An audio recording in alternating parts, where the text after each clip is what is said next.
নমস্কার। আজ ৯ই মে, ২৫শে বৈশাখ, আমাদের রবীন্দ্রনাথ ঠাকুরের জন্মদিন। আমাদের পশ্চিমবঙ্গবাসী তথা ভারতবাসীর কাছে একটা সবথেকে বড় দিন, বিশ্বকবি রবীন্দ্রনাথ ঠাকুর।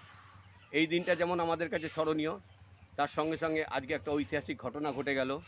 আমাদের পশ্চিমবঙ্গের মুখ্যমন্ত্রীর পদ গ্রহণ করলেন শুভেন্দু অধিকারী।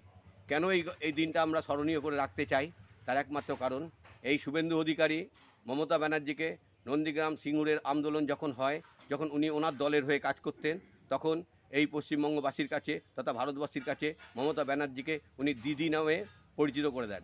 উনি ছিলেন মমতা ব্যানার্জি নয়, মমতা দিদি। যখন উনি ওই দল থেকে ছেড়ে দেন কোনো একটা কারণে, উনি যখন বিজেপি জয়েন করেন, উনি বলেছিলেন, প্রতিজ্ঞা করেছিলেন যে মমতা দিদিকে উনি পরাজিত করে প্রাক্তন করবেন। তাই এবং তার সঙ্গে আরও একটি কথা বলেছিলেন, উনি এই দিদিকে দিদি থেকে দিদিমা বানাবেন।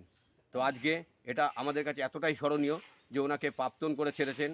তার সঙ্গে সঙ্গে উনি আজ থেকে আর মমতা দিদি রইল না, মমতা দিদিমা হয়ে গেল। হ্যাঁ, কারণ উনি কেন দিদিমা? কারণ উনি আর পার্লামেন্টে কোনো দিন ঢুকতে পারবেন না। উনি নাটক করে হাত পা ভাঙার অনেক নাটক করেছেন। রাজনৈতিক কেরিয়ারের শুভেন্দু অধিকারী ওনার কোমরটাই ভেঙে দিয়েছেন।